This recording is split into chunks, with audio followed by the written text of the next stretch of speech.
അപ്പോൾ എല്ലാവർക്കും നമസ്കാരം. നമ്മൾ ഡീസെൻട്രലൈസ്ഡ് പ്ലാനിംഗ് ആണ് ഇപ്പോൾ എടുത്തുകൊണ്ടിരിക്കുന്നത്.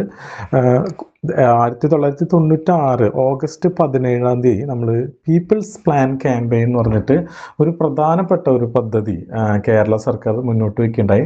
അതിൻ്റെ ശരിയായ പേര് ജനകീയാസൂത്രണം എന്നുള്ളതാണ്. ഓക്കെ, അപ്പോൾ ഓഗസ്റ്റ് 17 എന്ന് പറഞ്ഞു കഴിഞ്ഞാൽ ചിങ്ങം 1-നാണ്. ഓക്കെ, 1996 ചിങ്ങം 1-നാണ് ഈ പ്രോഗ്രാം തുടങ്ങിയത്. എന്താണ് പരിപാടി എന്ന് വെച്ച് കഴിഞ്ഞാൽ നമുക്കറിയാലോ, എന്താ പറയുക, ജനാധിപത്യം വന്നിട്ട് നമ്മുടെ ഇന്ത്യയിൽ അതിൻ്റെ പൂർണ്ണമായ അർത്ഥത്തിൽ ജനാധിപത്യം വന്നത് നമുക്ക് സ്വാതന്ത്ര്യം കിട്ടുന്നതോട് കൂടിയിട്ടാണ്. ഓക്കെ, അതിനുശേഷം നമുക്ക് ഇന്ത്യയിൽ ജനാധിപത്യമാണ്. ജനാധിപത്യം എന്ന് പറഞ്ഞാൽ എന്താണ്? നമ്മൾ ജനങ്ങൾക്ക് വേണ്ടിയിട്ടുള്ള ഒരു ഭരണകൂടം അല്ലെങ്കിൽ ഒരു ഭരണ വ്യവസ്ഥയാണ്. ഈ ജനങ്ങൾക്ക് വേണ്ടിയിട്ടുള്ള ജനങ്ങളാലുള്ള ഭരണവ്യവസ്ഥ തന്നെയാണോ സ്വാതന്ത്ര്യം കിട്ടിയിട്ട് അത്രയും വർഷങ്ങൾ നടന്നതെന്ന് ആ സമയത്ത് ചിന്തിച്ചു നോക്കിയപ്പോൾ നമുക്ക് കൃത്യമായിട്ട് എന്താ പറയുക, അതെ എന്നൊരു ഉത്തരം പറയാൻ പറ്റാത്തൊരവസ്ഥയുണ്ട്. കാരണം എന്താ, നമ്മൾ ഒരു 5 വർഷത്തിലൊരിക്കൽ ഒരു വോട്ടിംഗ് എന്ന് പറഞ്ഞ ഒരു അവകാശം നമ്മൾ എക്സസൈസ് ചെയ്യുന്നു എന്നുള്ളതല്ലാതെ ജനാധിപത്യത്തിൽ യാതൊരുവിധ നമ്മുടെ ഭരണവ്യവസ്ഥയിലോ അല്ലെങ്കിൽ തീരുമാനങ്ങൾ എടുക്കുന്നതിലോ ഒന്നും യാതൊരുവിധ പങ്കാളിത്തം ജനങ്ങൾക്കില്ല. ഓക്കെ, നിയമസഭയിലേക്ക് നമ്മൾ ഒരു 5 വർഷത്തിലൊരിക്കൽ ഒരാളെ തിരഞ്ഞെടുത്ത് വിടുന്നു. അയാൾ അവിടെ പോയി എന്ത് ചെയ്യുന്നു എന്നുള്ളതിൽ നമുക്ക് അയാളെ തിരുത്താനോ അല്ലെങ്കിൽ ശരിയാണ് അല്പം കുറച്ച് പ്രതിഷേധങ്ങളും സമരങ്ങളൊക്കെ നടത്താം എന്നല്ലാതെ കൃത്യമായിട്ടൊരു പോളിസി മേക്കിങ്ങിൽ നമുക്ക് ഒരു തരത്തിലുള്ള പങ്കുമില്ല. നമ്മളെന്ന് പറഞ്ഞാൽ സാധാരണ ജനങ്ങൾ. ഓക്കെ, പിന്നീട് നമ്മൾ തിരഞ്ഞെടുത്ത ആൾക്കാരാണ് ഈ കാര്യങ്ങൾ മുഴുവൻ ചെയ്യുന്നത്. ഇതിന് വ്യത്യസ്തമായിട്ടുള്ള ഒരു പദ്ധതിയാണ് ഈ ഡീസെൻട്രലൈസ്ഡ് പ്ലാനിംഗ് എന്ന് പറഞ്ഞാൽ.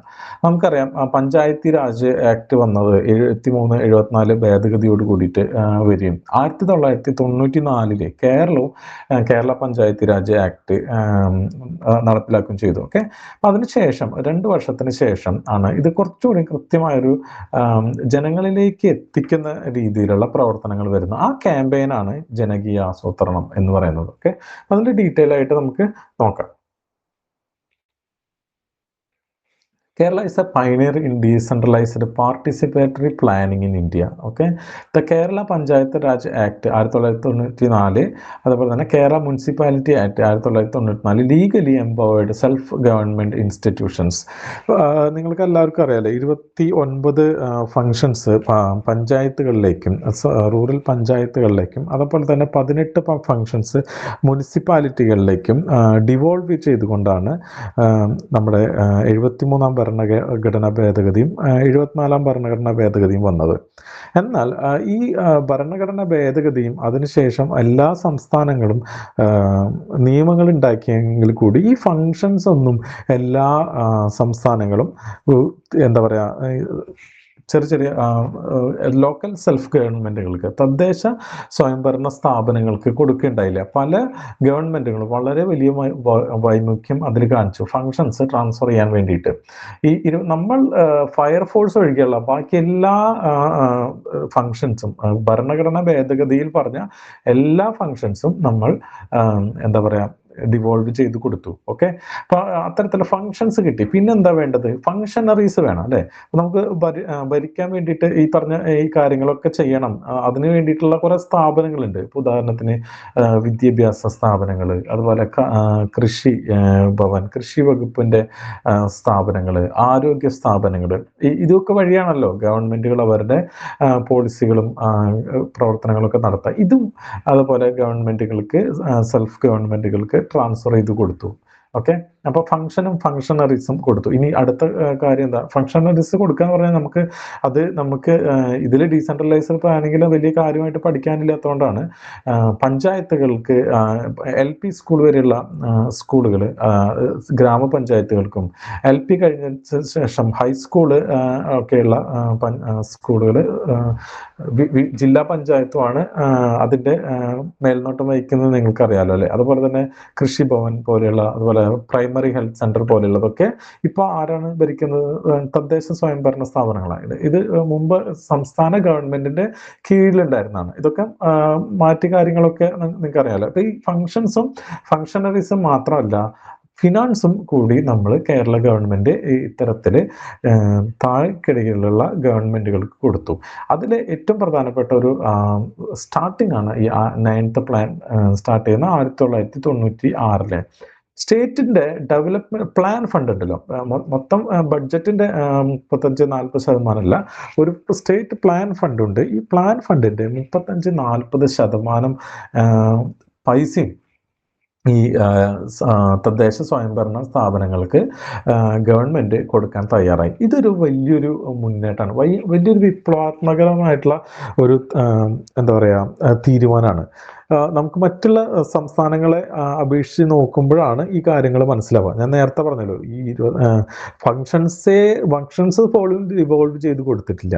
അതുപോലെ തന്നെ ഫങ്ഷണറീസ്, ഈ സ്ഥാപനങ്ങൾ, ഇതൊക്കെ സെൻട്രലി കൈകാര്യം ചെയ്യാനാണ് മറ്റുള്ള സംസ്ഥാനങ്ങൾ തീരുമാനിച്ചത് എന്ന് വെച്ചാൽ, കേരളം നേരെ തിരിച്ച് സാധാരണ മറ്റ് സംസ്ഥാനങ്ങളെ അപേക്ഷിച്ചുകൊണ്ട് തദ്ദേശ സ്വയംഭരണ സ്ഥാപനങ്ങൾക്ക് കൂടുതൽ ഫങ്ഷണറീസും ഫിനാൻസും കൊടുക്കാൻ നമ്മുടെ കേരള ഗവൺമെൻറ് തയ്യാറായി. അതിൻ്റെ ഏറ്റവും പ്രധാനപ്പെട്ട ഒരു സ്റ്റാർട്ടിംഗ് പോയിൻ്റാണ് ഈ ജനകീയാസൂത്രണം എന്ന് പറഞ്ഞ് നമ്മൾ കൊണ്ടുവന്ന ക്യാമ്പയിൻ 1996 ആഗസ്റ്റ് 17 സ്റ്റാർട്ട് ചെയ്തത്. ഓക്കെ, അപ്പോൾ ഈ എന്തിനാണ് ഇത് കൊണ്ടുവന്നു വെച്ച് കഴിഞ്ഞാൽ, സോഷ്യൽ ജസ്റ്റിസ്, നമുക്ക് ഒരു സാമൂഹിക നീതി, എല്ലാ ജനങ്ങൾക്കും അവരുടെ പ്രാതിനിധ്യം ഉറപ്പുവരുത്താനും അവരുടെ ക്ഷേമത്തിന് വേണ്ടിയിട്ട് അവർക്ക് തന്നെ അറിയുന്ന രീതിയിൽ, അല്ല അവരുടെ പ്രശ്നങ്ങൾ മനസ്സിലാക്കി അവർ തന്നെ പരിഹാരം കാണാവുന്ന രീതിയിലുള്ള കാര്യങ്ങൾ. അതുപോലെ തന്നെ എക്കണോമിക് ഡെവലപ്മെന്റ് എന്ന് പറഞ്ഞു കഴിഞ്ഞാൽ,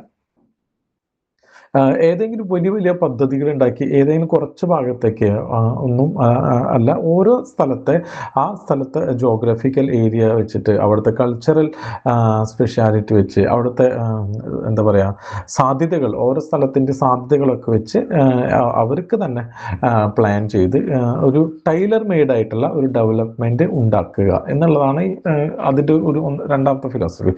മൂന്നാമത്തത് ഡെമോക്രാറ്റിക് ഡീപ്പനിങ് ആണ്. ഓക്കെ, ശരിക്കും മറ്റുള്ള നിയമസഭ ആയിക്കോട്ടെ, ലോകസഭ അല്ലെങ്കിൽ രാജ്യസഭയൊക്കെ, ഇതൊക്കെ എന്താണ്, പ്രാതിനിധ്യ ജനാധിപത്യമാണ് അല്ലേ.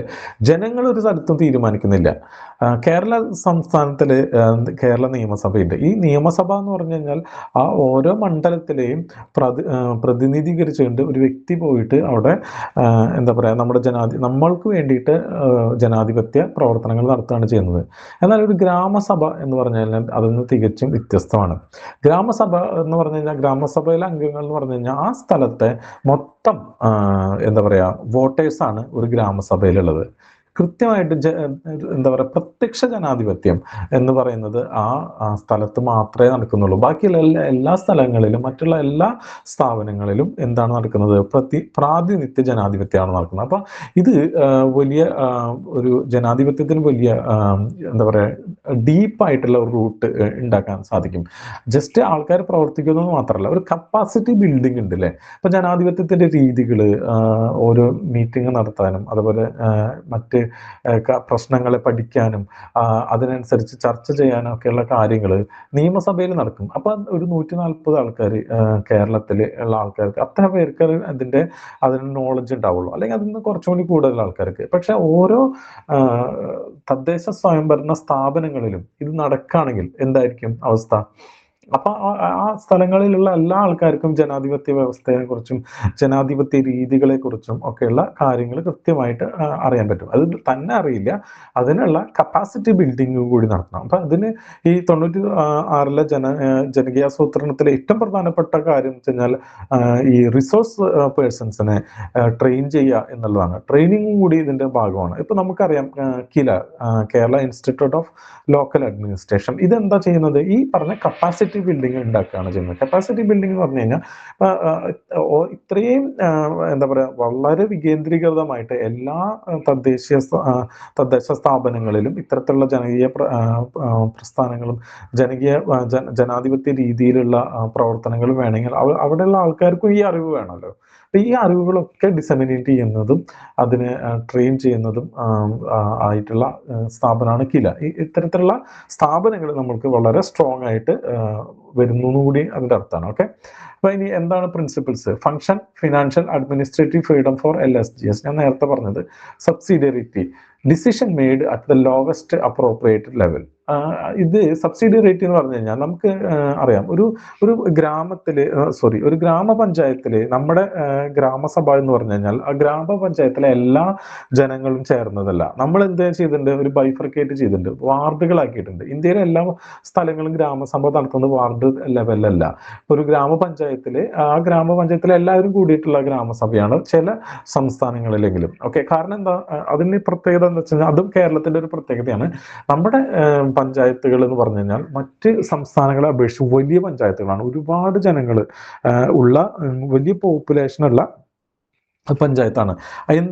എന്തുകൊണ്ടാണ് അത്? നമുക്കൊരു ബെനിഫിറ്റ് എന്താ വെച്ച് കഴിഞ്ഞാൽ, ഒന്ന് നമ്മുടെ സ്ഥലം എന്ന് പറഞ്ഞു കഴിഞ്ഞാൽ വളരെ റിമോട്ട് ഏരിയയിലുള്ള സ്ഥലങ്ങളില്ല. ഇപ്പൊ നമുക്ക് അറിയാം, ഒരു വളരെ പ്രധാനപ്പെട്ട ഒരു ഉദാഹരണമാണ് ഇടമലക്കുടി പോലെയുള്ള കുറച്ച് പഞ്ചായത്തുകളെ നമുക്കുള്ളൂ. അതല്ലാത്ത ആക്സസ് ഇല്ലാത്ത, റോഡ് ആക്സസ് ഇല്ലാത്ത, അല്ലെങ്കിൽ വളരെ ഈവൻലി ഡിസ്ട്രിബ്യൂട്ടഡ് ആയിട്ടുള്ള പോപ്പുലേഷനാണ്. അപ്പോൾ നമുക്ക് കുറച്ച് വലിയ ജനസംഖ്യ ഉണ്ടെങ്കിലും നമുക്ക് പഞ്ചായത്തുകൾ മാനേജ് ചെയ്യാൻ പറ്റും. ഓക്കെ, അപ്പൊ അതുകൊണ്ട് വലിയ ഒരു പഞ്ചായത്തുകളാണ് നമ്മുടേത്.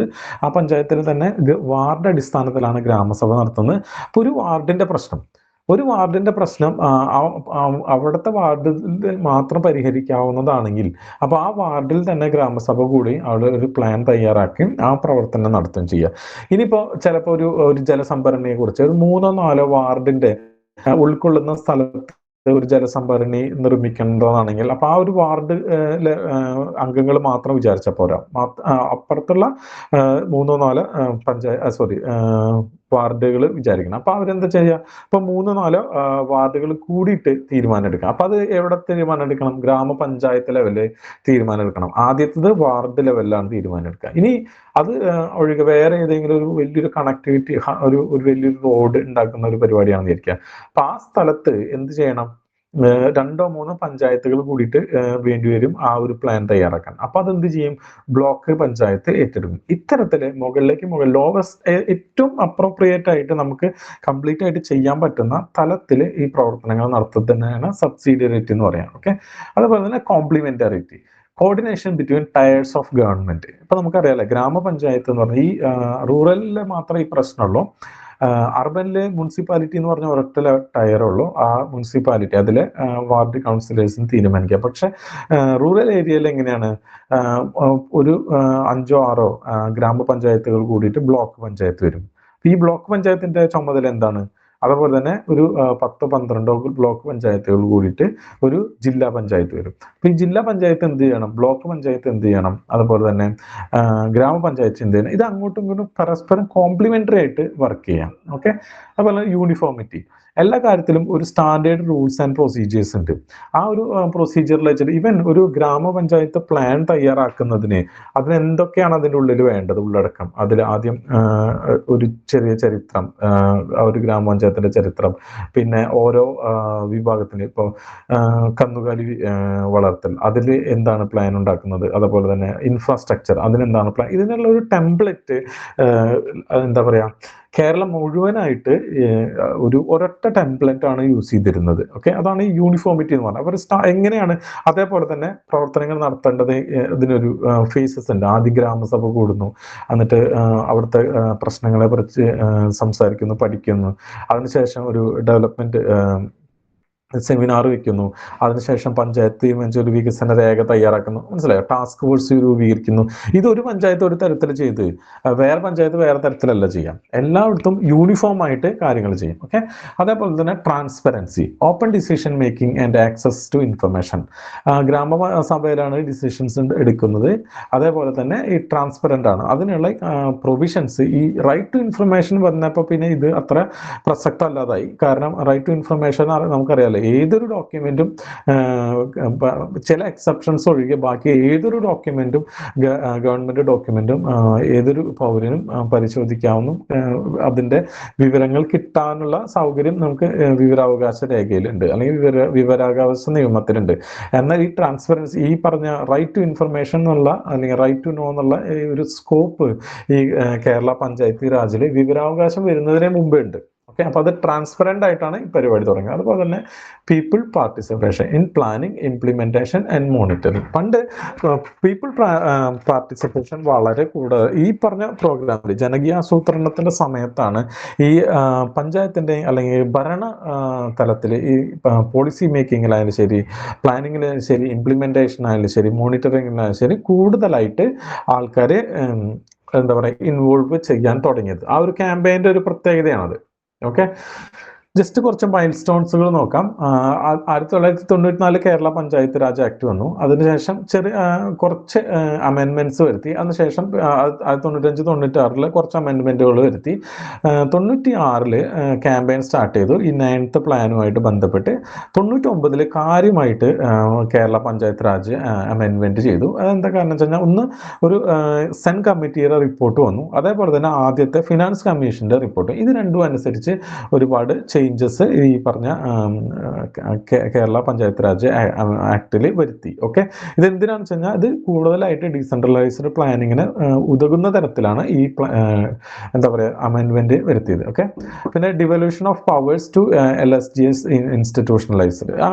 പിന്നെ ഒരു കാര്യം കണ്ടിന്യൂസ് ആയിട്ട് ചെയ്യുമ്പോൾ ഈ ജനകീയ ആസൂത്രണത്തിന്റെ പേര് ഇപ്പോൾ തോമസ് ഐസക്കും ഒക്കെയാണ് ആ സമയത്ത് ഉണ്ടായിരുന്നത് ഈ പ്രവർത്തനത്തിന്റെ ഒക്കെ ഭാഗമായിട്ട്. അപ്പോൾ അവരെപ്പോഴും പറയുന്ന ഒരു കാര്യമുണ്ട്, ലേണിംഗ് ബൈ ഡൂയിങ് ആണ്. അതായത് എപ്പോഴും നമ്മൾ ഇതിന് വേറെ മോഡൽ ഉണ്ടായിരുന്നില്ല. ഈ ഇത്തരത്തിലുള്ള വികേന്ദ്രീകൃത ആസൂത്രണത്തിന് ലോകത്ത് ഒരിക്കലും ഒരു മോഡൽ ഉണ്ടായിരുന്നില്ല നമുക്കത് എന്താ പറയാ അപ്രോപ്രിയേറ്റ് ചെയ്യാൻ വേണ്ടിയിട്ട്. അപ്പൊ ഈ നമ്മൾ എന്താ ചെയ്യാന്ന്, നമ്മൾ ആദ്യം പഠിക്കുക, പിന്നെ അത് ചെയ്യുക, അതിനുശേഷം പിന്നെ ഈ തെറ്റുകളിൽ നിന്ന് വീണ്ടും തിരുത്തി അത് വീണ്ടും നമ്മൾ എന്താ പറയാ അതിന്റെ വ്യത്യാസങ്ങളൊക്കെ വീണ്ടും നമ്മൾ ഈ പറഞ്ഞ എന്താ പറയാ പഞ്ചായത്ത് രാജ് അമെൻഡ് ചെയ്തിട്ടും ഒക്കെ ഇൻസ്റ്റിറ്റ്യൂഷണലൈസ് ചെയ്യുക. ഒക്കെ അങ്ങനെ നമ്മൾ പഠിച്ച കാര്യങ്ങൾ ഈ പറഞ്ഞ 96 മുതൽ നമ്മൾ ഉൾക്കൊണ്ട പാഠങ്ങൾ ഉൾക്കൊണ്ടിട്ടാണ് 96 മുതൽ നമ്മൾ തുടങ്ങി. 99 തന്നെ നമ്മൾ അമെൻഡ് ചെയ്തു.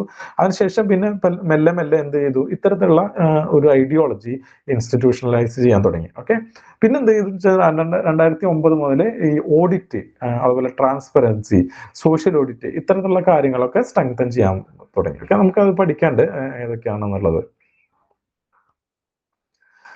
പീപ്പിൾ ക്യാമ്പയിൻസിന് ഒറ്റയ്ക്ക് പറയുകയാണെങ്കിൽ അത് 96 നമുക്ക് സ്റ്റേറ്റ് പ്ലാനിംഗ് ബോർഡാണ് ഇതിൻ്റെ എല്ലാ തരത്തിലുള്ള എന്താ പറയുക ലീഡർഷിപ്പ് ഏറ്റെടുത്തത്.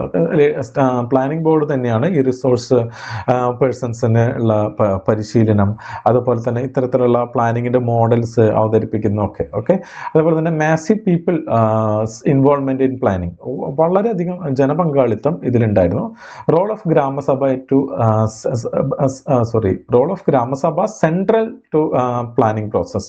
ഈ ഗ്രാമസഭയെ കേന്ദ്രീകരിച്ചിട്ട് അല്ലെങ്കിൽ ഗ്രാമസഭയാണ് ഇതിൻ്റെ എല്ലാത്തിൻ്റെയും ഒരു central point. Okay, plans integrated by district planning committee. അത് നമുക്ക് ഈ ഡിസ്ട്രിക്ട് പ്ലാനിംഗ് കമ്മിറ്റിയുടെ ചുമതല തന്നെയാണ് പ്ലാൻസ് ഇൻ്റഗ്രേറ്റ് ചെയ്യുക എന്നുള്ളത്. ഓക്കെ, അതുപോലെ തന്നെ plan formulation LSGS planning committee state plan, അതായത് മൊത്തം ഒരു പ്ലാനുകൾ ഉണ്ടാക്കുന്നത്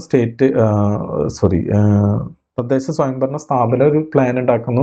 എന്നിട്ട് ഡിസ്ട്രിക്ട് പ്ലാനിംഗ് കമ്മിറ്റി ഇത് കോർഡിനേറ്റ് ചെയ്ത് ഒരു മൊത്തം ജില്ലയ്ക്ക് വേണ്ടിയിട്ട് ഒരു പ്ലാൻ ഉണ്ടാക്കുന്നു. അതിനുശേഷം ഈ ജില്ലാ പ്ലാനുകളെല്ലാം കൂടിയിട്ട് ഒരു സ്റ്റേറ്റ് പ്ലാൻ ഉണ്ടാക്കുന്നു. ഓക്കെ, അതിനുശേഷം പിന്നെ ഈ അലോക്കേഷൻ 35-40% വരുന്ന പ്ലാൻ ഫണ്ടിന്റെ അലോക്കേഷൻ കൊടുത്തു. അതെങ്ങനെ കൊടുത്തിരുന്നത്, 70-15-15 എന്നുള്ള ഒരു റേഷ്യോയിലാണ് കൊടുത്തത്. 70% ഗ്രാമപഞ്ചായത്തിന്, അതുപോലെ തന്നെ 15% ബ്ലോക്ക് പഞ്ചായത്തിന്, അടുത്ത 15% ജില്ലാ പഞ്ചായത്തിനും. ഓക്കെ, ഏതൊക്കെ ക്രൈറ്റീരിയയിലാണ്, പോപ്പുലേഷൻ, പിന്നെ അവിടുത്തെ ഏരിയ, ഇൻകം, പിന്നെ ബാക്ക്വേർഡ്നെസ്, പിന്നെ ഇതിൽ എഴുതാത്തൊരു കാര്യം വെച്ച് കഴിഞ്ഞാൽ ഈ എത്രത്തോളം പാഡി കൾട്ടിവേഷൻ ഉണ്ട്, ഈ കാര്യങ്ങളൊക്കെ നോക്കിയിട്ടാണ്, ഇത്തരത്തിലുള്ള ക്രൈറ്റീരിയ നോക്കിയിട്ടാണ് ഈ പ്ലാൻ ഫണ്ട് ഓരോ പഞ്ചായത്തുകൾക്കും അസൈൻ ചെയ്തിരിക്കുന്നത്.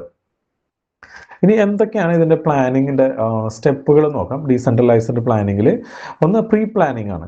ഡാറ്റ കളക്ഷൻ ത്രൂ ഗ്രാമസഭ. ഇത് ആദ്യം ഒരു സ്പെഷ്യൽ ഗ്രാമസഭ വിളിക്കുകയും ആ ഗ്രാമസഭയിൽ ഇത് ആ നാട്ടിലെ പ്രശ്നങ്ങൾ ചർച്ച ചെയ്യും, പരിഹരിക്കേണ്ട വിഷയങ്ങൾ എടുത്ത് അത് ഒരു എന്താ പറയുക പിന്നീട് ഇതൊരു ടാസ്ക് ഫോഴ്സിന് കൊടുക്കുകയും ചെയ്യാണ് ചെയ്യുക. ഓക്കെ, ഈ ടാസ്ക് ഫോഴ്സാണ് പിന്നീട് അതിൽ എന്തൊക്കെ രീതിയിലുള്ള പ്രൊജക്റ്റുകളാക്കി മാറ്റാം എന്ന് ഉണ്ടാക്കുക. അങ്ങനെ അത്തരത്തിലുള്ള പ്രൊജക്റ്റുകളൊക്കെ ആക്കിയിട്ടാണ് പ്ലാൻ ഫോർമുലേഷൻ. ഒരു പഞ്ചായത്തിന് വേണ്ടിയിട്ടുള്ള പ്ലാനുകൾ, situation analysis, vision setting, project proposal, അങ്ങനെ ഒരു പ്രൊജക്ട് പ്രൊപ്പോസ് ചെയ്യും. പിന്നെ ഒരു ടെക്നിക്കൽ അപ്രൈസൽ കൂടി ഉണ്ട് കേട്ടോ. ഇതിന് ഈ എക്സ്പേർട്ട് കമ്മിറ്റികളുണ്ട് പല ലെവലിലും. ബ്ലോക്ക് ലെവലിൽ എക്സ്പേർട്ട് കമ്മിറ്റി, ജില്ലാ ലെവലിൽ എക്സ്പേർട്ട് കമ്മിറ്റി ഒക്കെ ഉണ്ട്. ഈ എക്സ്പേർട്ട് കമ്മിറ്റികൾ എന്ത് ചെയ്യും? ഈ കൊണ്ടുവന്ന പ്രൊജക്ടുകൾ മുഴുവൻ ചെക്ക് ചെയ്യും. ഇത് ഫിനാൻഷ്യലി വയബിൾ ആണോ? എല്ലാവരും കൃത്യമായിട്ട് അത്രയും എന്താ പറയുക ടെക്നിക്കൽ നോളജ് ഉള്ള ആൾക്കാരായിരിക്കില്ല. അപ്പോൾ അവർക്ക് ഒരു റോഡ് പണിയണം, അവർ വിചാരിക്കുന്ന പൈസയിൽ, അവർ വിചാരിക്കുന്ന മെറ്റീരിയൽ കൊണ്ട് ചിലപ്പോൾ ആ റോഡ് പണിത് തീർക്കാൻ പറ്റില്ല. അപ്പം അതിൻ്റെ കാര്യങ്ങൾ, അതുപോലെ തന്നെ എന്തെങ്കിലുമൊക്കെ എന്താ പറയുക, ഒരു ബണ്ട് കെട്ടണം. ഓക്കെ, അപ്പോൾ ബണ്ട് കെട്ടണമെങ്കിൽ ഒരുപാട് കാര്യങ്ങൾ അതിൽ അറിയേണ്ടതുണ്ട് അല്ലേ? വാട്ടറിൻ്റെ നീരൊഴുക്ക് എങ്ങനെയാണ്, അതിൽ ഇവർ പറയുന്ന ആ ബണ്ട് കെട്ടിക്കഴിഞ്ഞാൽ ആ ബണ്ട് അവിടെ നിൽക്കുമോ, അല്ലെങ്കിൽ ഈ മഴക്കാലം വന്നത് പൊട്ടി നാട്ടുകാരും വീട്ടുകാരും വീടൊക്കെ വെള്ളത്തിലാവും. അപ്പോൾ അത്ര കാര്യങ്ങൾ ടെക്നിക്കലായിട്ടുള്ള കാര്യങ്ങളാണ്. ഈ കാര്യങ്ങൾ ഒരു ഗ്രാമസഭയിലിരുന്ന് തീരുമാനിച്ചിട്ട് അങ്ങോട്ട് നടപ്പിലാക്കി കഴിഞ്ഞാൽ വലിയ ബുദ്ധിമുട്ടായിരിക്കും. അപ്പോൾ ഇതൊക്കെ കൃത്യമായിട്ട് സ്ക്രൂട്ടിനൈസ് ചെയ്യാൻ വേണ്ടിയിട്ടാണ് പറഞ്ഞ എക്സ്പെർട്ട് കമ്മിറ്റികളുള്ളത്.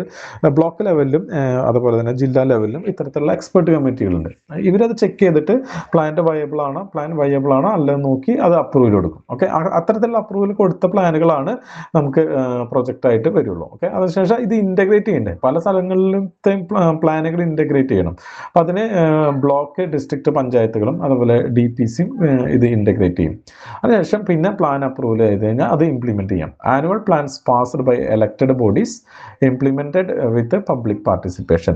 ഇത് പ്ലാനിങ്ങിൽ മാത്രമല്ല ഈ പാർട്ടിസിപ്പേഷൻ ഉള്ളത്. ഇത് ഇംപ്ലിമെൻറ്റ് ചെയ്യാൻ ഏത് കരാറുകാരന് കൊടുക്കണം, അല്ലെങ്കിൽ ഇനി ചില സ്ഥലങ്ങളിൽ റിസോഴ്സ് മൊബിലൈസ് ചെയ്യണമെങ്കിൽ ആ വാർഡുകളിൽ തന്നെ അവർ തന്നെ തീരുമാനിച്ച് കാര്യങ്ങൾ ചെയ്യുക. അതുപോലെ തന്നെ ഈ പ്രവർത്തനം, ഈ ഇംപ്ലിമെൻറ്റേഷൻ ചെയ്യുന്നത് കൃത്യമായിട്ട് മോണിറ്റർ ചെയ്യാം.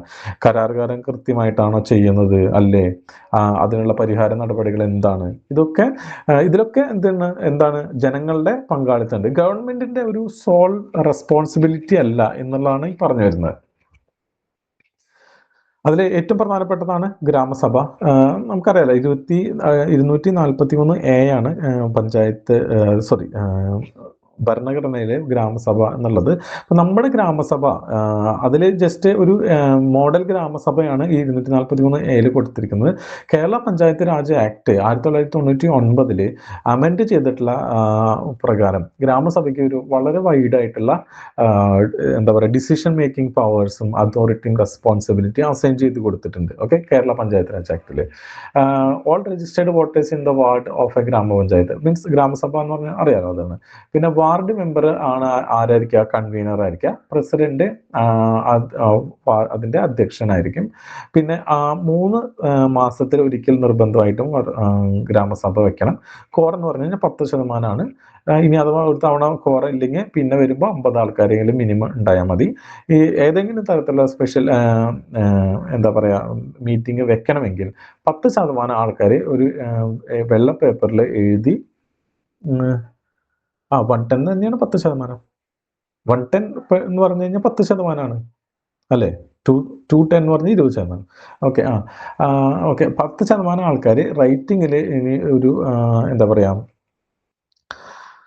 ഒരു മീറ്റിംഗ് വിളിക്കണമെന്ന് മെമ്പറോട് ആവശ്യപ്പെട്ടാൽ അയാൾക്ക് ആ മീറ്റിംഗ് വിളിക്കേണ്ടതായിട്ട് വരും. ഓക്കെ, ഇനി എന്താണ് ഈ ഡീസെൻട്രലൈസ്ഡ് പ്ലാനിങ്ങിൽ ഗ്രാമസഭയുടെ പ്രാധാന്യം എന്ന് പറഞ്ഞു കഴിഞ്ഞാൽ ഈ പഞ്ചായത്ത് രാജിൻ്റെ ആത്മാവ് തന്നെ പറയുന്നത് എന്താണ്? ഈ ഗ്രാമസഭയാണ്. അതുപോലെ തന്നെ ensures grass root participation, planning, execution and monitoring. ഇതെല്ലാതും ഏതിലൂടെയാണ്? ഗ്രാമസഭയിലൂടെയാണ്. Plays crucial role in transparency, inclusion and citizen oversight. Okay, ജനങ്ങളുടെ ഞാൻ മുന്നേ പറഞ്ഞല്ലോ, ഈ പണ്ടൊക്കെ ഒരു പ്രവർത്തനം അല്ലെങ്കിൽ ഏതെങ്കിലും ഒരു റോഡ് പണിയായാലും ശരി, സ്കൂളിൻ്റെ പ്രവർത്തനമായാലും ശരി, ഡാം ആയാലും ശരി, ഇതൊക്കെ ഗവൺമെൻറ് നേരിട്ട് മാത്രം ഗവൺമെൻറ്റിൻ്റെ സോൾ റെസ്പോൺസിബിലിറ്റി ആയിരുന്നു. പക്ഷേ ഈ ജനകീയാസൂത്രണത്തിൻ്റെ ഭാഗമായിട്ട് വരുമ്പോൾ ഇതിൽ ഓരോ ഘട്ടത്തിലും പൗരന്മാർക്ക് അല്ലെങ്കിൽ ഒരു വോട്ടർക്ക് കൃത്യമായിട്ടുള്ള ധാരണയുണ്ട് എന്താണ് നടക്കാൻ പോകുന്നത്, എന്താണ്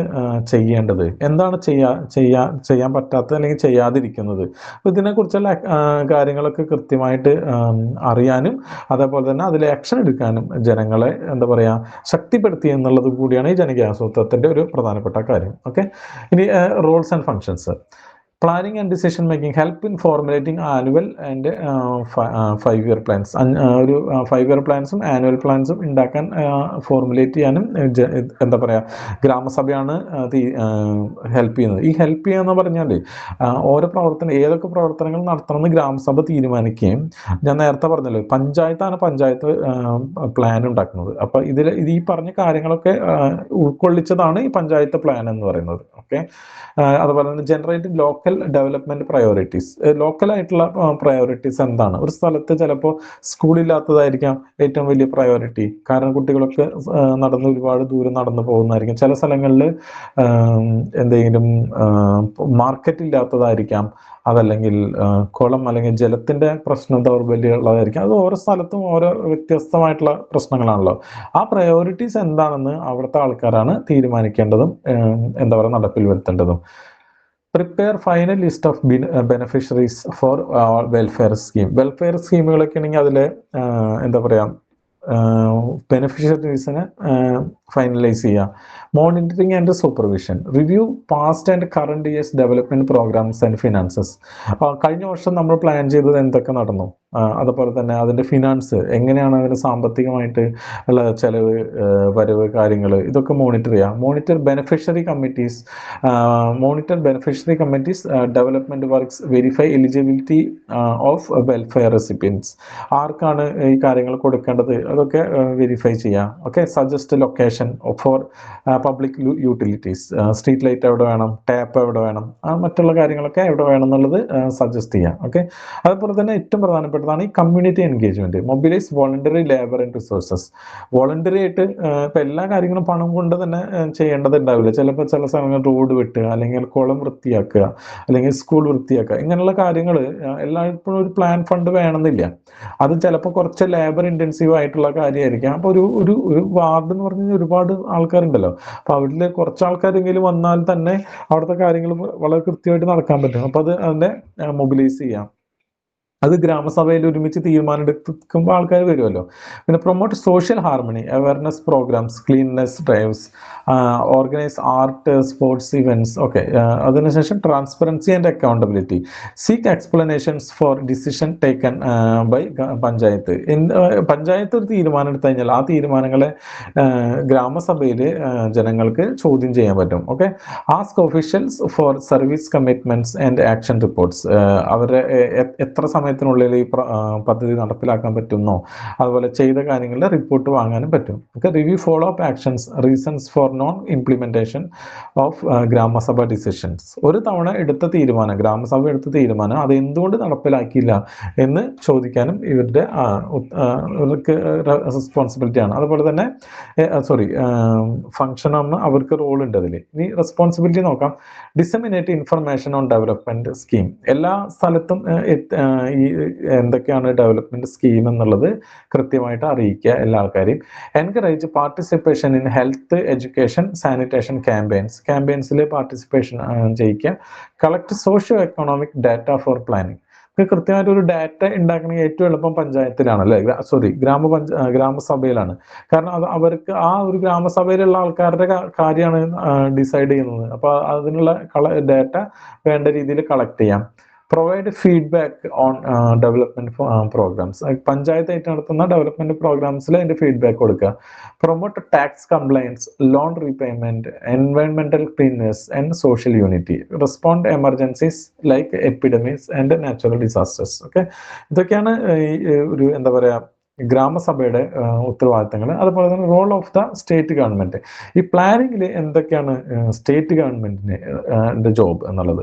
പല സ്ഥലങ്ങളിലും ഉള്ള പ്രശ്നം ഈ സ്റ്റേറ്റിന്റെ ഇന്റർവെൻഷൻ വളരെ കൂടുതലാണ് സാധാരണ ഉള്ള തദ്ദേശ സ്വയംഭരണ സ്ഥാപനങ്ങളിൽ.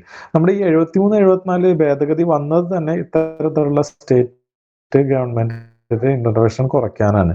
പല സ്ഥലങ്ങളിലെ അന്യായമായിട്ട് എന്തെങ്കിലും പൊളിറ്റിക്കൽ റീസൺ വെച്ച് ഇരിക്കുക, ഫങ്ഷൻസ് വേണ്ട രീതിയിൽ എന്താ പറയാ നടത്താതിരിക്കുക, ഈ ഗവൺമെന്റുകൾക്ക് ഡിവോൾവ് ചെയ്ത് കൊടുക്കാതിരിക്കുക, ഇത്തരത്തിലുള്ള കാര്യങ്ങളൊക്കെ എല്ലാ സ്റ്റേറ്റ് ഗവൺമെന്റും ചെയ്യുന്നുണ്ട്. പക്ഷെ കേരളം അതിന് വളരെ ഒരു എക്സെപ്ഷൻ ആണ്. സ്വയംഭരണ സ്ഥാപനങ്ങൾ വേണ്ടത്ര എന്താ പറയാ ഈ അവരുടെ കാര്യങ്ങളിൽ ഇടപെടാതിരിക്കുക എന്നുള്ളതിൽ കൂടെ ഇടപെടാതിരിക്കുന്നു എന്ന് മാത്രമല്ല, ഇവരിനെ ഇത്തരത്തിലുള്ള കാര്യങ്ങൾ സ്വയം ചെയ്യാൻ വേണ്ടിയിട്ട് അതിനെ ഫെസിലിറ്റേറ്റ് ചെയ്യാനും അതുപോലെ തന്നെ റെഗുലേറ്റ് ചെയ്യാനും കേരള ഗവൺമെന്റിന്റെ സ്റ്റേറ്റ് ഗവൺമെന്റിന് റോൾ ഉണ്ട്. Okay, aimed in ensuring autonomy and അക്കൗണ്ടബിലിറ്റിയും അതുപോലെ തന്നെ ഓട്ടോണമി എൻഷുർ ചെയ്യുക എന്നുള്ളതാണ്. അതിന് എന്താണ് ചെയ്യുന്നുള്ളതാണ്. ഒന്ന് ഞാൻ നേരത്തെ പറഞ്ഞല്ലോ, ടെക്നിക്കൽ കമ്മിറ്റി, അതുപോലെ ഫിനാൻഷ്യൽ ഗൈഡ് ലൈൻസ്, അതുപോലെ കുറെ കാര്യങ്ങളുണ്ട്. സോഷ്യൽ ജസ്റ്റിസ്, ഇപ്പോൾ കുറെ സബ് പ്ലാൻസുകളുണ്ട്. ആ സബ് പ്ലാൻസിനെ കുറിച്ചൊക്കെ പറയാം. ഇതിനൊക്കെ നിബന്ധന വെക്കുന്നത് സ്റ്റേറ്റ് ഗവൺമെന്റ് ആണ്. ചില സ്ഥലങ്ങളിൽ നമുക്ക് പറയാൻ പറ്റില്ല, ഏതെങ്കിലും ഒരു ഗവൺമെന്റുകൾ അല്ലെങ്കിൽ ഏതെങ്കിലും ഒരു ഗ്രാമസഭ വളരെയധികം സോഷ്യൽ ആയിട്ടുള്ള ഡിസ്ക്രിമിനേഷൻസ് കാണിക്കുകയോ ഒക്കെ ചെയ്യാലോ. അതിനൊക്കെ ആരാണ് ഇത് മീൻസ് ഒരു സ്വയം സ്ഥാപനമായിട്ട് മാറുമ്പോൾ ഇപ്പൊ എന്താ പറയാ യാതൊരു നിയന്ത്രണങ്ങളും ഇല്ലെങ്കിൽ നിയമങ്ങളൊക്കെ വളരെ എന്താ പറയാ വളരെ വിയേഡായിട്ടുള്ള നിയമങ്ങളൊക്കെ ഉണ്ടാക്കി തരാം. ഇപ്പൊ ഉദാഹരണത്തിന് ഓക്കെ, കേൾക്കുന്നില്ലേ?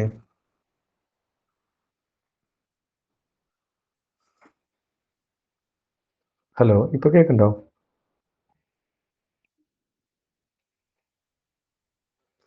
ഓക്കെ, നെറ്റിന്റെ എന്തെങ്കിലും പ്രശ്നമായിരിക്കും. ഹലോ,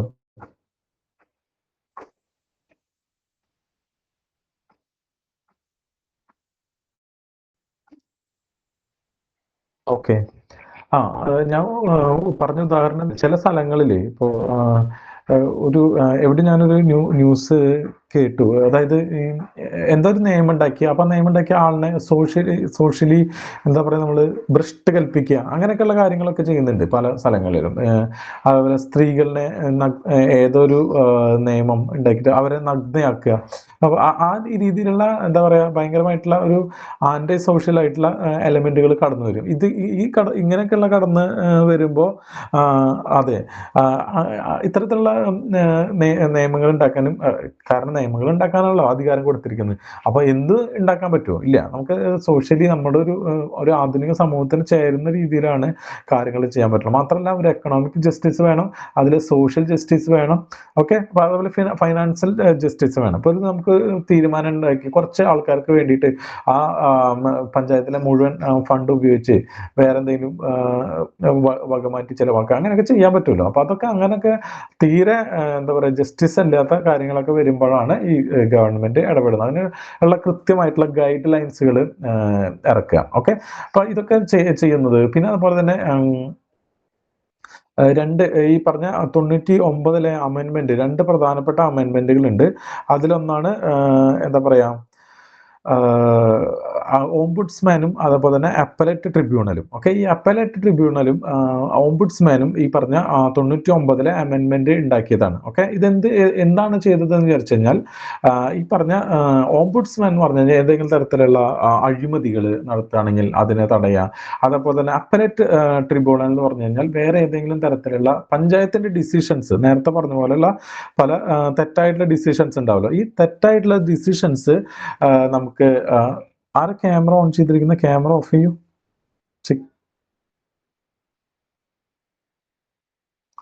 അഞ്ജലി ക്യാമറ ഓഫ് ചെയ്യൂ.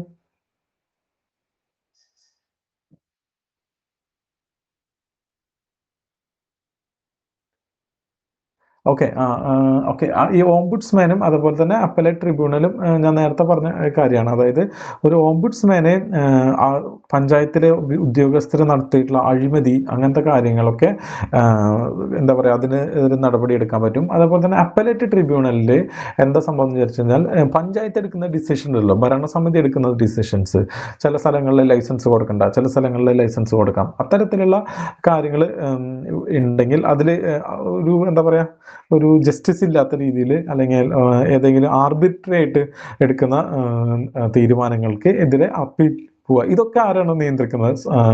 സ്റ്റേറ്റ് ഗവൺമെന്റ് ആണ് നിയന്ത്രിക്കുന്നത്. ഇനി ഏതൊക്കെ തരത്തിലുള്ള ഓഡിറ്റാണ്? ഈ ഓഡിറ്റ് വളരെ പ്രധാനപ്പെട്ടതാണ് കേട്ടോ. കാരണം ഈ പ്ലാനിംഗ് ഒക്കെ നടത്തി കാര്യങ്ങളൊക്കെ ചെയ്ത് ഇത് കൃത്യമായിട്ട് ചെയ്യേണ്ടോ എന്നുള്ളതിൻ്റെ ഒരു മെക്കാനിസം വേണ്ടേ? എന്നാലാണ് ഇത് കൃത്യമായിട്ട് അറിയാം, മീൻസ് അതിൻ്റെ ഒരു സസ്റ്റൈനബിലിറ്റി ഉണ്ടാവുള്ളൂ. 4 തരത്തിലുള്ള ഓഡിറ്റുകൾ പഞ്ചായത്തിലുണ്ട്. ഒന്ന് ലോക്കൽ ഫണ്ട് ഓഡിറ്റ്, അതുപോലെ തന്നെ AG ഓഡിറ്റ്. CAGയുടെ ഓവർസൈറ്റിലുള്ളതാണ് അക്കൗണ്ട് ജനറലിൻ്റെ ഓഡിറ്റ്. കാരണം സെൻട്രൽ ഗവൺമെൻറ്റിൻ്റെ ഗ്രാൻഡ് ഒക്കെ കാര്യങ്ങളൊക്കെ പഞ്ചായത്തിൽ നേരിട്ട് ഡിവോൾവ് ചെയ്തുകൊണ്ട് അത് CAGയുടെ ഓഡിറ്റ് ഉണ്ടായിരിക്കും. പെർഫോമൻസ് ഓഡിറ്റ് എന്ന് പറഞ്ഞാൽ റിയൽ ടൈം ഓഡിറ്റ് ആണ്. ഇതിൽ പ്രിവെൻറ്റീവ് ഓഡിറ്റ് സ്പെസിഫിക് ടു കേരളത്തിൽ മാത്രമായിട്ടുള്ള ഒരു എന്താ പറയുക, കൂടുതൽ കാര്യങ്ങൾ ചെയ്യുന്നതോടുകൂടി ആ സമയത്ത് തന്നെ ഓഡിറ്റ് ചെയ്യുന്നതാണ് പെർഫോമൻസ് ഓഡിറ്റ്. പിന്നെ 4ാമത്തത് social audit. Social audit is an audit scheme and program that is conducted jointly by government functionaries and people. Government ഫംഗ്ഷണറീസും ജനങ്ങളും കൂടിയിട്ട് ഒരുമിച്ചിരുന്നുകൊണ്ട് ചെയ്യുന്ന ഒരു ഓഡിറ്റ് തന്നെയാണ് സോഷ്യൽ ഓഡിറ്റ് പറയാം.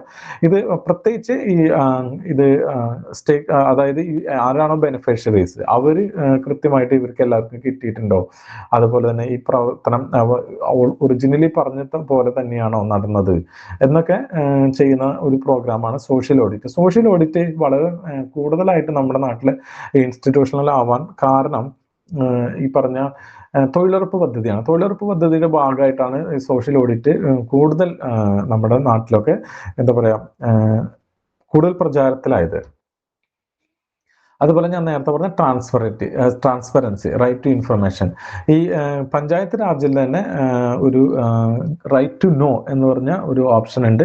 അതിൽ ഈ പറഞ്ഞ റൈറ്റ് ടു നോ 1999 വിവരാവകാശം വരുന്നതിനൊക്കെ വളരെ മുമ്പ് തന്നെ നമുക്ക് ബഡ്ജറ്റ് ഡോക്യുമെന്റ് ചെക്ക് ചെയ്യാനും, മീറ്റിംഗ് മിനിറ്റ്സ് ചെക്ക് ചെയ്യാനും, ബെനിഫിഷ്യറി ലിസ്റ്റ് ചെക്ക് ചെയ്യാനും, പ്രൊജക്ട് ഫയൽസ് ചെക്ക് ചെയ്യാനും, പൗരന്മാരെ ജനങ്ങളെ എന്താ പറയുക അവർക്ക് അധികാരം കൊടുക്കുന്ന പ്രൊവിഷൻ ഈ പഞ്ചായത്ത് രാജ് അമെൻമെന്റ് ആക്ടിലുണ്ട്. ഇനി പ്ലാൻ ചെയ്യുമ്പോൾ നിയമപരമായിട്ട് തന്നെ ഒരുപാട് സബ് പ്ലാൻസ് തദ്ദേശ സ്വയംഭരണ സ്ഥാപനങ്ങൾ ഉണ്ടാക്കേണ്ടതുണ്ട്. ഇത് ഏതെങ്കിലും തരത്തിൽ അവർക്ക് ഇഷ്ടമുള്ള രീതിയിൽ പണം ചെലവഴിക്കാൻ പറ്റില്ല. കൃത്യമായിട്ടുള്ള മാർഗരേഖ ഉണ്ട്. അതിൽ കുറച്ച് സബ് പ്ലാനുകൾ വളരെ നിർബന്ധമായിട്ടും പഠിച്ചിരിക്കേണ്ട കുറച്ച് സബ് പ്ലാനുകളുണ്ട്. മിക്കവാറും ഈ ഡീസെൻട്രലൈസ്ഡ് പ്ലാനിങ്ങിൽ ചിലപ്പോൾ ഇതൊക്കെ ആയിരിക്കും ചിലപ്പോൾ ചോദിക്കുക. ഒന്ന് scheduled caste sub plan. Okay, funds earmarked for development for scheduled caste. These are typically calculated as proportion of SC population in the respective LSG area and non-divertible to other purposes. അതായത് ഇത് നമുക്ക് കൃത്യമായിട്ട് woman component പ്ലാനിനോ കൃത്യം ശതമാനം cast sub പ്ലാനിനില്ല. അതേപോലെ തന്നെയാണ് ഈ tribal sub പ്ലാനിനും. ഇതിന് രണ്ടിനും കൃത്യമായിട്ടൊരു എമൗണ്ട് വേണമെന്ന് പറയുന്നില്ല. പക്ഷെ ആ ഗവൺമെന്റിന്റെ ആ ലോക്കൽ സെൽഫ് ഗവൺമെന്റിന്റെ പരിധിയിൽ എത്ര ജനസംഖ്യ ഉണ്ടോ അതിനാനുപാതികമായിട്ട് അവിടെ ഒരു അതിനുള്ള തുക ഒരു സ്കെഡ്യൂൾഡ് കാസ്റ്റ് സബ് പ്ലാൻ ആയിട്ട് ഉണ്ടാവണം. അത് ആ സ്കെഡ്യൂൾഡ് കാസ്റ്റിന് മാത്രമേ ചെലവാക്കാൻ പാടുള്ളൂ. എന്നാൽ ജനറൽ ആയിട്ടുള്ള ഫണ്ടിന്ന് അതിൽ ബെനിഫിഷ്യറി ആയിട്ട് ഒരു സ്കെഡ്യൂൾഡ് കാസ്റ്റ് സിറ്റിസൺ വരുന്നുണ്ടെങ്കിൽ അവർക്ക് അതും കൊടുക്കണം. ഓക്കെ, അതിലൊരു റെസ്ട്രിക്ഷൻ ഇല്ല. പക്ഷെ സ്കെഡ്യൂൾഡ് കാസ്റ്റ് സബ് പ്ലാനിൽ റെസ്ട്രിക്ഷൻ ഉണ്ട്. ആ സബ് പ്ലാൻ അവരുടെ ആ കമ്മ്യൂണിറ്റിയിലെ ആൾക്കാർക്ക് മാത്രമേ ചെലവഴിക്കാൻ പാടുള്ളൂ. അതേപോലെ തന്നെ വളരെ പ്രധാനപ്പെട്ടതാണ് tribal sub plan. Okay, fund specially allocated to development of scheduled tribes again based on the ST population and non divertible. ഈ പൈസ ഡൈവേർട്ട് ചെയ്യാൻ പാടില്ല. ഈ ട്രൈബൽ സബ് പ്ലാൻ ഉണ്ടെങ്കിൽ ആ പൈസ അവിടെ തന്നെ ചെലവഴിക്കണം. ഓക്കെ, അടുത്തത് woman component plan. A minimum share of plan fund must be reserved for projects that directly benefit women. A minimum of 10% of the total plan fund for local self-government. Total plan ഫണ്ടിലെ 10% minimum ഈ woman component plan ആയിട്ട് ചെലവഴിക്കണം. അതുപോലെ children sub plan, അതുപോലെ ചിൽഡ്രനും അതുപോലെ senior സിറ്റിസനും sub plan for differentially abled citizen. ഇവർക്ക് എല്ലാവർക്കും 5% വെച്ച് എന്താ പറയുക, അത് നിയമപരമായിട്ട് തന്നെ ഉണ്ട്. 5% കുറയാതെ, 5% മാത്രം വയ്ക്കാൻ പാടുന്നില്ല. 5% കുറയാതെ പ്ലാൻ ഫണ്ടിൽ ഇവർക്കുള്ള വെൽഫെയറിനുള്ള അല്ലെങ്കിൽ അവർക്ക് ആവശ്യമുള്ള ഫണ്ട് ഡെഡിക്കേറ്റ് ആയിട്ട് ബഡ്ജറ്റിൽ വിലയിരുത്തണം. ഓക്കെ, എന്നാൽ മാത്രമേ ബഡ്ജറ്റ് അപ്രൂവ് ആവുള്ളൂ. പ്രധാനപ്പെട്ട ഡീസെൻട്രലൈസ്ഡ് പ്ലാനിങ്ങിന്റെ കുറച്ച് മൈൽ സ്റ്റോൺസ് നോക്കാം. നമ്മൾ അറിയാം 1992 73-74 ഭരണഘടനാ ഭേദഗതി, 1994 പഞ്ചായത്ത് രാജ് ആക്ട്, കേരള പഞ്ചായത്ത് രാജ് ആക്ട് വന്നു. 96 people's campaign for 9th plan, 9ാം പഞ്ചവത്സര പദ്ധതിക്ക് വേണ്ടിയിട്ടുള്ള പീപ്പിൾസ് ക്യാമ്പയിൻ. 1999 KPR അമെൻമെന്റ് ആക്ട്. ഞാൻ നേരത്തെ പറഞ്ഞ ഒരുപാട് കാര്യങ്ങൾ, ഓംബുഡ്സ്മാൻ, അപ്പലേറ്റ് ട്രിബ്യൂണൽ, ഗ്രാമസഭയുടെ എംപവർമെന്റ്, ഇതൊക്കെ വന്നത് ഈ 1999 അമെൻമെന്റ് ആക്ട് ആണ്. അതുപോലെ തന്നെ ഇനി കൃത്യമായിട്ട് ഈ 2009 മുതൽ 2015 വരെ institutionalisation of social audit and performance audit. ഇതൊരൊറ്റ ദിവസം കൊണ്ട് നടത്തിയതല്ല. ഞാൻ നേരത്തെ പറഞ്ഞ ഒരു കൺസെപ്റ്റ് നിങ്ങൾക്ക് ഓർമ്മയിൽ വേണം.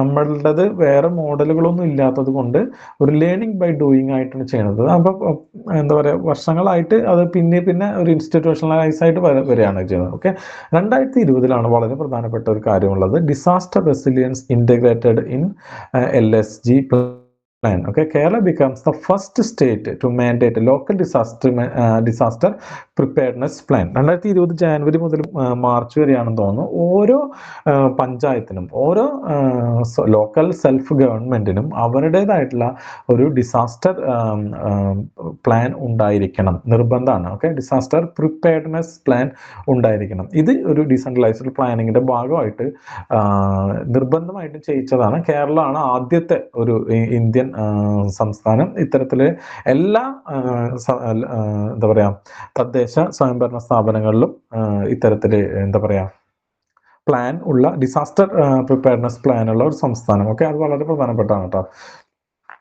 അതുപോലെ തന്നെ നമ്മൾ പിന്നീട് വന്നിട്ടുള്ള ഒരു അതെന്താ വെച്ചാൽ reform agenda for planning process launched, focus on SDG, sustainable development goals. ഇത് ലോക്കലൈസ് ചെയ്യാൻ വേണ്ടിയിട്ടുള്ള, okay, local data, inclusive development, localisation of SDG എന്ന് പറഞ്ഞിട്ട് അത് പ്രത്യേക ഒരു ക്യാമ്പയിനായിട്ട് തന്നെ ഈ പറഞ്ഞ എന്താ പറയുക പഞ്ചായത്തുകളിൽ ഏറ്റെടുത്തിട്ടുണ്ട് നമ്മുടെ തദ്ദേശ സ്വയംഭരണ സ്ഥാപനങ്ങൾ. അത് കൂടുതൽ വായിക്കുകയായിരിക്കും കൂടുതൽ നല്ലത്.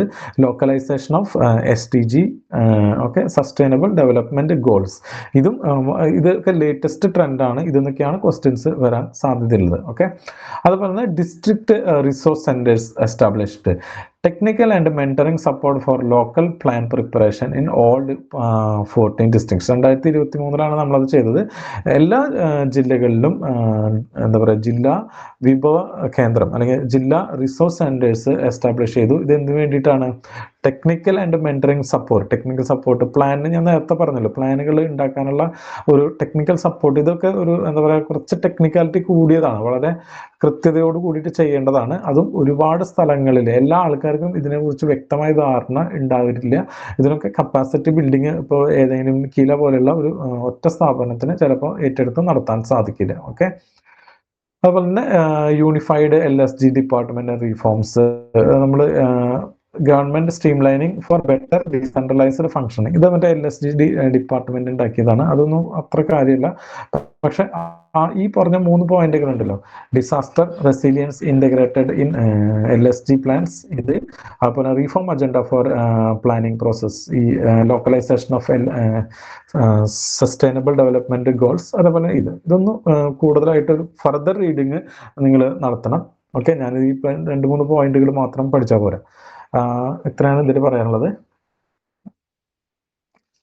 Latest trend. ഇനി എന്തൊക്കെയാണ് നമ്മൾ കൂടുതലായിട്ട് നമ്മുടെ പ്ലാനിങ്ങിനെ കുറിച്ചുള്ള ട്രെൻഡുകൾ? ഒന്ന് outcome based planning, shift from project count to goal impact. എന്താണ് കൃത്യം, അതായത് ഈ സ്മാർട്ട് ടാർഗറ്റ് നമ്മൾ പ്രിൻസിപ്പിൾസ് ഓഫ് അഡ്മിനിസ്ട്രേഷനിലും മാനേജ്മെന്റിലൊക്കെ പഠിച്ചിട്ടുണ്ടല്ലോ, സ്പെസിഫിക് മെഷറബിൾ എന്നൊക്കെ പറഞ്ഞിട്ട്.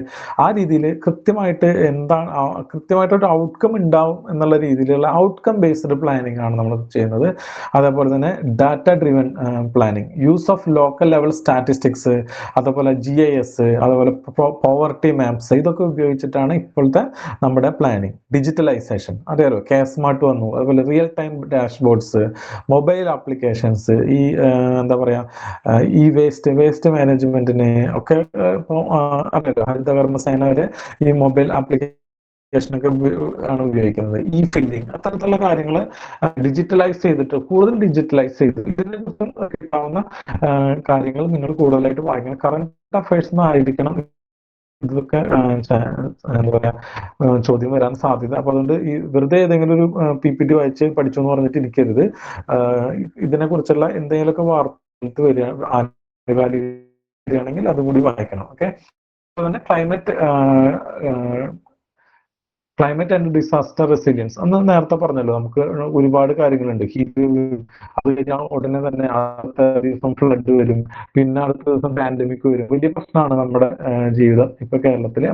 അതൊക്കെ അതിനൊക്കെ റെസിലിയന്റ് ആയിട്ടുള്ള ഒരു പ്ലാനുകൾ, അതിനെ പ്രിപ്പയർ ചെയ്യാനുള്ള പ്ലാനുകൾ, ഹസാർഡസ് ഫൈൻഡ് ഔട്ട് ചെയ്യാനുള്ള പ്ലാനുകൾ ഒക്കെ ലോക്കൽ സെൽഫ് ഗവൺമെന്റിന്റെ അല്ലെങ്കിൽ വികേന്ദ്രീകൃത ആസൂത്രണത്തിന്റെ ഭാഗമായിട്ട് തന്നെയാണ് വരുന്നത്. ഓക്കെ, ഇതൊന്നും ഇതിൽ വരുന്നില്ല എന്ന് വിചാരിക്കരുത്. അതുപോലെ തന്നെ മറ്റ് സെൻട്രൽ സ്കീംസിന്റെ കൺവെർജൻസ്, തൊഴിലുറപ്പ് പദ്ധതി പോലെയുള്ള, അല്ലെങ്കിൽ ആവാസ് യോജന, ലൈഫ് പദ്ധതി പോലെയുള്ള കാര്യങ്ങൾ, ഇതൊക്കെ ഈ എന്താ പറയുക വികേന്ദ്രീകരണ ആസൂത്രണത്തിൽ തന്നെ വരുന്നതാണ്.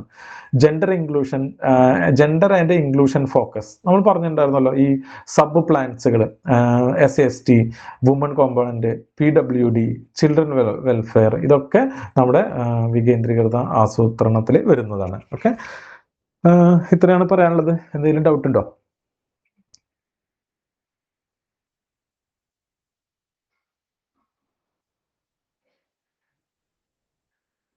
ക്ലിയർ ആണോ പറഞ്ഞത്? എന്തെങ്കിലും എക്സ്പ്ലെയിൻ ചെയ്യേണ്ടതുണ്ടോ?